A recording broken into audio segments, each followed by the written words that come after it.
most of them. I've never read Lady Susan, and I did read from this book when I was growing up. Imagine the biggest nerd that you could carrying around this giant bound book.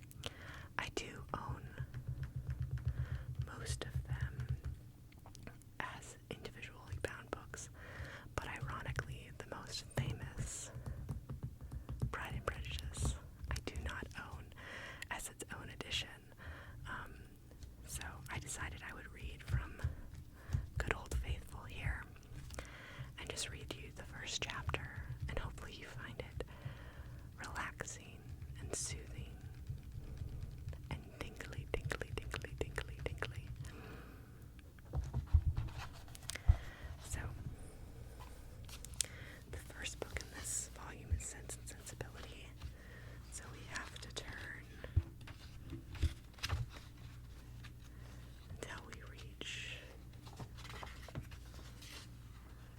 Pride and Prejudice. The paper is so thin in this.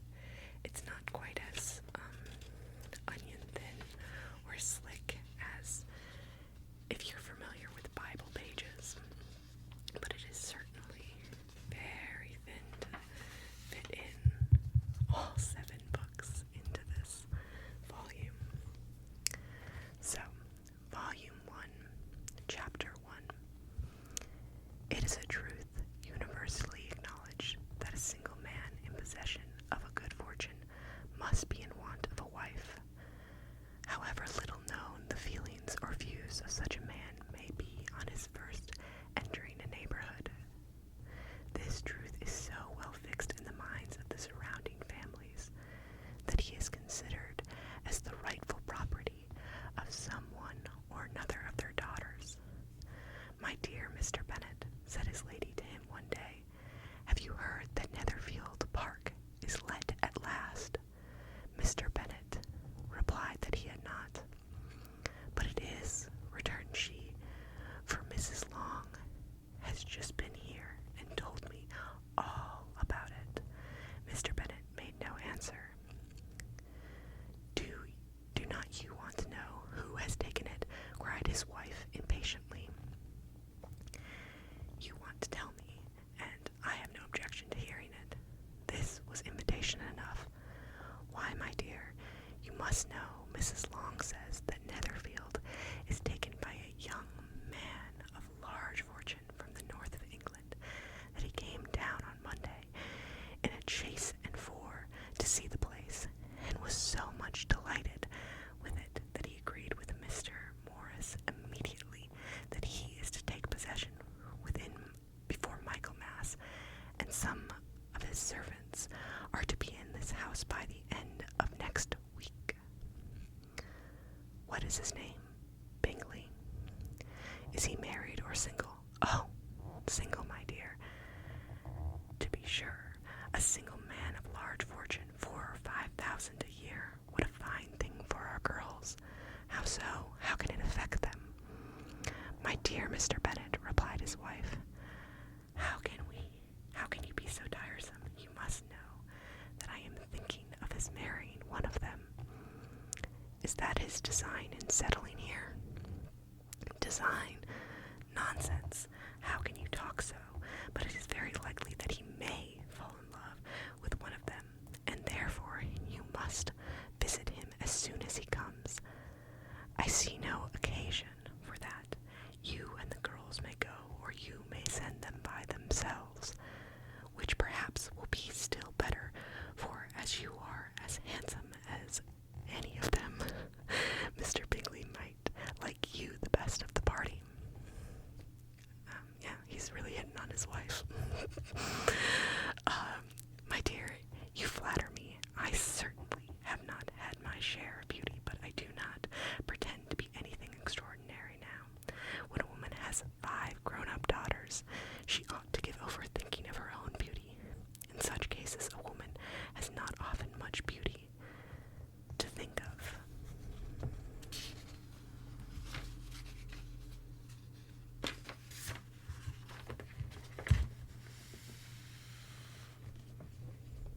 But my dear, you must indeed go and see Mr. Bingley. is more that I engage for, I assure you. But consider your daughters. Only think what an establishment it would be for one of them.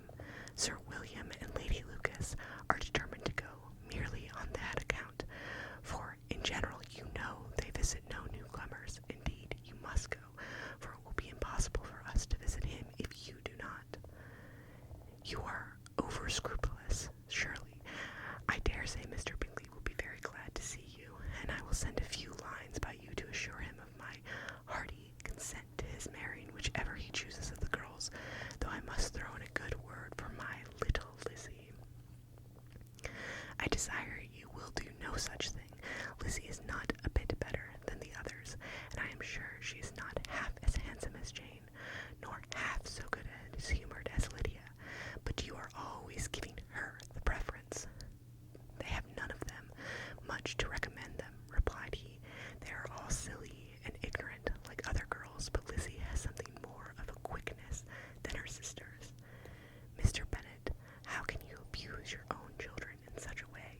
You take delight in vexing me. You have no compassion on my poor nerves. You mistake me, my dear. I have a high respect for your nerves. They are my old friends. I have heard you mention them with consideration these 20 years at least. Ah, you do not know what I suffer, but I hope you will get over it and live to see many young men of 4,000 a year come into the neighborhood. It will be no use to us if 20 such should come, since you will not visit them. Depend upon it, my dear, that when there are 20, I shall visit them all. Mr. Bennet was so odd a mixture of quick parts, sarcastic humor, reserve, and caprice, that the experience of the 23 years had been insufficient to make his mean understanding, little information, and uncertain temper. When she was discontented, she fancied herself nervous. The business of her life was to get her daughters married.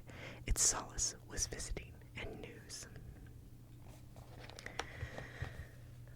It has a very iconic opening line. It is a truth universally acknowledged that a single man in possession of a good fortune must be in want of a wife. The classic line that most people are familiar with, but that was the entirety of the first chapter of Pride and Prejudice. I hope that you enjoyed this. I hope that you found it tingly, tingly, tingly, and comforting and soothing. And I will see you next time. Also, I always forget, if you liked this video or want to tell me something that you want to see, or want to see a different first chapter